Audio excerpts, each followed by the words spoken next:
የተከበራችሁ አድማጭ ተመልካቾቻችን እንኳን በድጋሚ ወደ ቻናላችሁ በሰላም መጣችሁ ያልነ በአዳዲስ እንዲሁም ሰበር መደመጥም ጭምር ባለባቸው መረጃዎች ተመልሰናል። አብራችሁ እንዲቆዩ በአክብሮት እየጋበዝናችሁ በቀጥታ ወደ ዝርዝሮቹ መረጃዎቻችን እንሸጋገራለን። በቅድሚያ የመካከለኛው ምስራቅ ጦርነት በአሁኑ ሰዓት ላይ አዲስ መልክ ያዘ ይገኛል።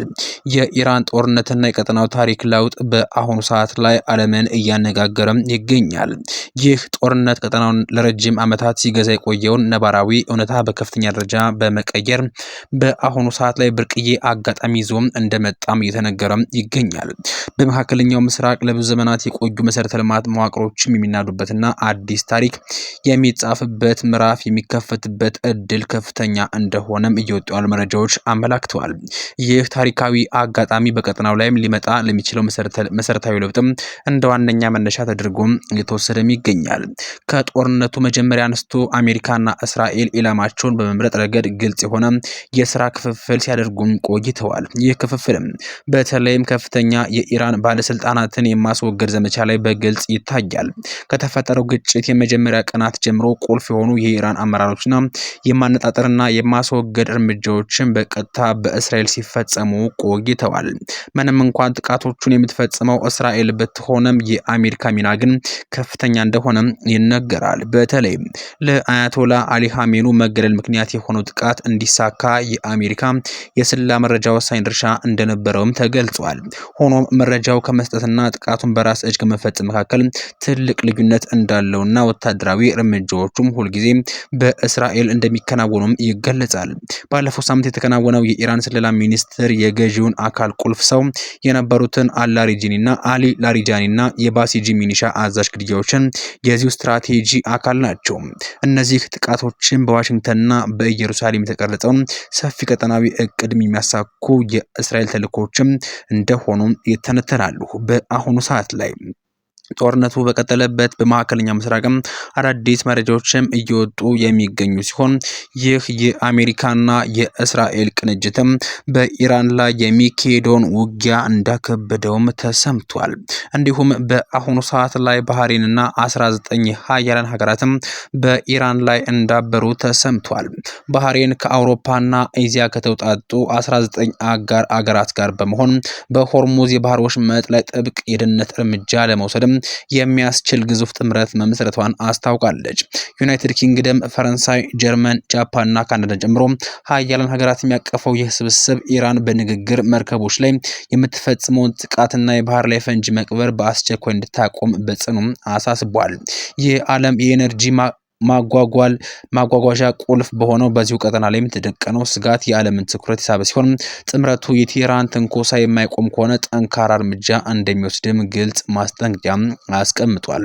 ኢራን የቀጠናው መረጋጋት ለመመለስም የተባበሩት መንግስታት ድርጅትም የጸጥታው ምክር ቤት ውሳኔ ቁጥር 2817ን እንድታከብር የጠቀሰው ይህ ጥምረት በሲቪል መሰረተ ልማት ላይ የሚሰነዘር የድሮንና የሚሳኤል ጥቃቶችንም ኮንኗል። ይህ በባህሬን አስተባባሪነት የተመሰረተው ሰፊ ግንባር ኢራን በሆርሙዝ ወሽመጥ በኩል ያላትን የበላይነት ለመገዳደርና ዓለም አቀፍ የንግድ መስመሮችን በኃይል ለማስከፈት የታለመ እንደሆነም ተነግሮለታል። ጥምረቱ በቴህራን በኩል እንዲሁም ደግሞ በቴህራን ተጨማሪ ማዕቀቦችን ወይም ደግሞ ወታደራዊ እርምጃዎችንም ሊወስድ እንደሚችል በመጠቆም በመካከለኛው ምስራቅ ያለውን ውጥረት ወደ አዲስ ምዕራፍም አሸጋግሮታል። መካከለኛው ምስራቅ በአሁኑ ሰዓት ላይ በየቀኑ አዳዲስና አነጋጋሪ ዜናዎችን እያሰማ ይገኛል። አሜሪካና እስራኤልም በኢራን ኒውክሌር ጦር ጣቢያ ድንገተኛ ጥቃት እንደሰነዘሩም ተሰምቷል። አሜሪካና እስራኤል በኢራን በሚገኘው የናታንዝ የኒውክሌር ማበልጸጊያ ጣቢያ ላይ ጥቃት ማድረሳቸውንና የሀገሪቱን የአቶሚክ ኤነርጂ ድርጅት ማስታወቁንም ኤኤፍፒ ዘግቧል። የኢራን ተስኒም የዜና ወኪል በወጣው መግለጫ መሰረትም በአሜሪካና በወራሪው የጽዮናዊ አገዛዝ በተፈጸመ የውንጀላ ጥቃት ምክንያት በማዕከላዊ ኢራን የሚገኘው የናታንዝ የኒውክሌር ማበልጸጊያ ማዕከል ዛሬ ማለዳ ኢላማ መደረጉም ተገልጿል። ይህ ጥቃት ከፍተኛ ስጋት የፈጠረ ቢሆንም የኢራን የአቶሚክ ኤነርጂ ድርጅት እንደገለጸው ሆነ በጥቃቱ ምክንያትም በአካባቢው ላይ ምንም አይነት የሬዲዮና አክቲቭ ንጥረ ነገሮች ፍሳሽ አልተከሰተም ብሏል። በጣቢያው ላይ የደረሰውን ጉዳት መጠን በተመለከተ ዝርዝር መረጃ ያልሰጠ ሲሆን ክስተቱ መካከለኛው ምስራቅ ያለውን ከፍተኛ ውጥረት ይበልጥ ሊያባብሰው እንደሚችልም ተገኝቷል። በአሁኑ ሰዓት ላይ ውጥረቱ በቀጠለበት በዚህ ሰዓት ላይ የኢራን ሚሳኤሎች 3800 ኪሎ ሜትር ርቀው የሚገኙ የአሜሪካ ጦር ሰፈሮችን ኢላማ እንዳደረጉም ተሰምቷል።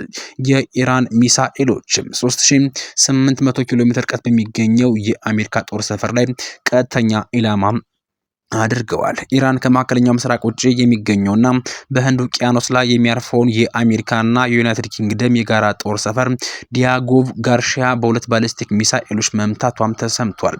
ምንም እንኳን ሚሳኤሎቹ ኢላማቸውን ሳይመቱ በውቅያኖስ ላይ ቢወድቁም ጥቃቱ ኢራን እስከ 3800 ኪሎ ሜትር ርቀት ድረስ የመምታት አቅሟን ያሳየችበትና ቀደም ሲልም የነበራትን 2000 ኪሎ ሜትር ርቀት ገደብ የጣሰችበት ሆኖም ተመዝግቧል።